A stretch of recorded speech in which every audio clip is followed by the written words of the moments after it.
बीते हफ्ते शेयर बाजार में काफी कुछ हुआ है। 29 जुलाई से 2 अगस्त तक का हफ्ता बाजार पे काफी भारी पड़ा। भारतीय शेयर बाजार लगातार 5वें हफ्ते गिरावट के साथ बंद हुए। निफ्टी 50 की बात की जाए तो 1.1% और सेंसेक्स में 0.72% की साप्ताहिक गिरावट दर्ज की गई है। विदेशी निवेशकों की भारी बिकवाली, कॉर्पोरेट के कमजोर नतीजे, अमेरिकी टैरिफ और डॉलर की मजबूती ने बाजार पर दबाव डाला है। एफआईआईज ने जुलाई में 31,988 करोड़ रुपए की बिकवाली की है। हालांकि 29 जुलाई को बाजार में शॉर्ट टर्म रिवर्सल देखने को मिला, जिससे हल्की रिकवरी भी हुई। अब निवेशकों की नजर है 8 अगस्त की आरबीआई पॉलिसी पर, जो बाजार की अगली दिशा तय कर सकती है। भारतीय शेयर बाजार के लिए यह हफ्ता बेहद अहम रहने वाला है। लगातार 5 हफ्तों की गिरावट के बाद अब बाजार एक ऐसे मोड़ पर है जहां से या तो तेज रिकवरी होगी या और भी ज्यादा गिरावट का रास्ता खुल जाएगा। तो आने वाले हफ्ते में बाजार में क्या कुछ होगा, इसके ऊपर एक नजर डालेंगे। चलिए एक डिटेल एनालिसिस देख लेते हैं और एक्सपर्ट के ओपिनियन जान लेते हैं कि अगला हफ्ता बाजार में आपके लिए क्या कुछ लेकर के आएगा। लेकिन उससे पहले एक नजर डालिए बीते हफ्ते की शेयर मार्केट की चाल पर। तो जैसा हमने आपको बताया, बीते हफ्ते शेयर मार्केट काफी दबाव में रहा था। लगातार 5वें हफ्ते गिरावट के साथ क्लोजिंग हुई है बाजार की। अगर निफ्टी इंडेक्स की बात की जाए तो 24,565 अंकों पर क्लोजिंग देकर के गया। यहाँ पर गिरावट रही 1% से ज्यादा की। वहीं निफ्टी बैंक में 0.25% से ज्यादा की गिरावट रही। 55,616 अंकों पर निफ्टी बैंक की क्लोजिंग हुई है। मिड कैप सेक्शन में काफी गिरावट नजर आई है। स्मॉल कैप और मिड कैप भारी दबाव में नजर आए।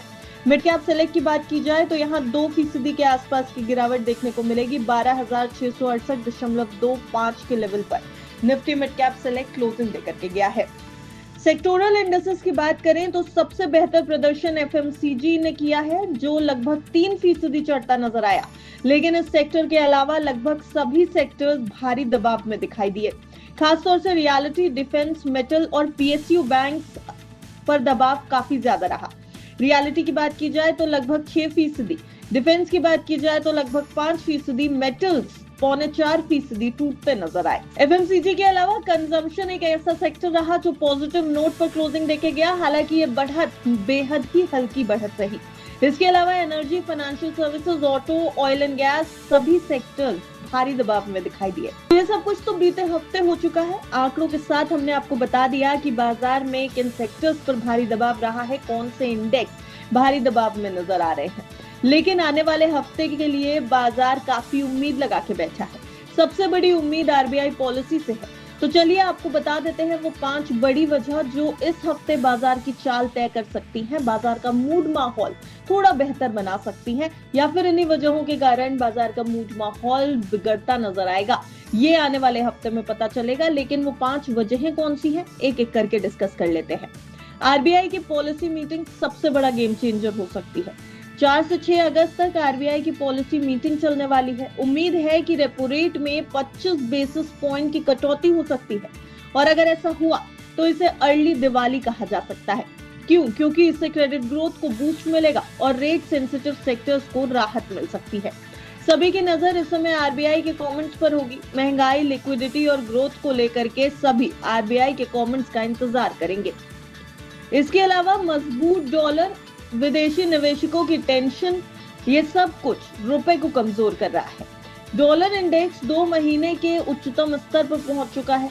बीते हफ्ते 2.5% का उछाल डॉलर में देखने को मिला और रुपए पर भारी दबाव आया। पिछले 3 साल में सबसे बड़ा साप्ताहिक उछाल था डॉलर के लिए। अब इससे हुआ क्या है? इससे हुआ यह है कि विदेशी निवेशकों की बिकवाली तेज हो गई है, उधारी महंगी हो गई है, उभरते बाजारों पर दबाव बढ़ गया है। यानी इमर्जिंग मार्केट्स के लिए मजबूत होना डॉलर का अच्छा संकेत नहीं दिखाई दे रहा। वहीं तीसरी बड़ी वजह है ट्रंप की टैरिफ तलवार। जी हाँ, अमेरिकी राष्ट्रपति डोनाल्ड ट्रंप ने भारत पर 25% के टैरिफ लगाए हैं प्लस पेनल्टी। ये उम्मीद से ज्यादा है और इसका असर सीधा भारत अमेरिका ट्रेड डील पर पड़ रहा है। हालांकि रूस से तेल खरीदने पर भारत फिलहाल पीछे हटने वाला नहीं है, ये इंडिकेशंस मिल रहे हैं। लेकिन इस हफ्ते ट्रेड डिप्लोमेसी पर सबकी नजर रहने वाली है। क्या भारत और यूएस के बीच में ट्रेड डील में कोई भी फाइनल कमेंट आएगा, इसके ऊपर निवेशकों की नजर रहेगी। अगली बड़ी वजह जो भारतीय बाजार का मूड माहौल तय करेगी वो विदेशी निवेशक हैं। एफआईआई की बिकवाली और शॉर्ट पोजीशन में उछाल से बाजार पे थोड़ा दबाव है। लेकिन बीते हफ्ते की बात की जाए तो 9 ट्रेडिंग सेशंस में एफआईआईज ने 27,000 करोड़ रुपए से ज्यादा की बिकवाली की है। शॉर्ट पोजीशन 90% तक पहुंच गई है। मार्च 2023 के बाद ये सबसे ज्यादा शॉर्ट पोजीशन रही। ऐसे में बाजार में कमजोरी बनी रह सकती है। जब तक कोई बड़ा पॉजिटिव ट्रिगर नहीं आएगा, एफआईआईज की बिकवाली एक बड़ा नेगेटिव ट्रिगर बनी रहेगी। इसके अलावा कमजोर तिमाही नतीजों ने बाजार के ऊपर दबाव बनाया हुआ है। टॉप 9 प्राइवेट बैंकों का प्रॉफिट ग्रोथ सिर्फ 2.7% रहा है, यानी डिमांड लो और आर्थिक एक्टिविटी धीमी। निफ्टी आईटी इंडेक्स में पिछले एक महीने में 10% की गिरावट हुई है।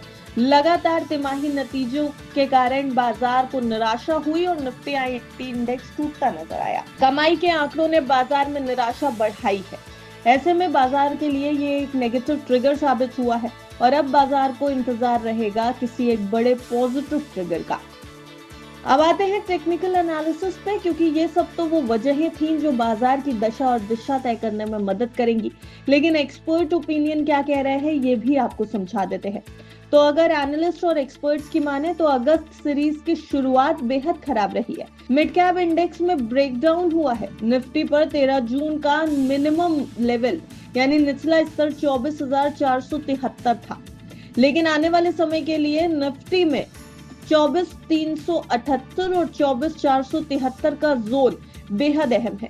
निफ्टी की 200 ईएमए 24,180 पर और ऊपरी तरफ पर 24,628, 24,685 का रेजिस्टेंस जोन है। तो कुल मिलाकर 29 जुलाई को बाजार ने एक शॉर्ट टर्म बॉटम बनाया था और अब 8 और 11 अगस्त को अगला ट्रेंड सेट हो सकता है।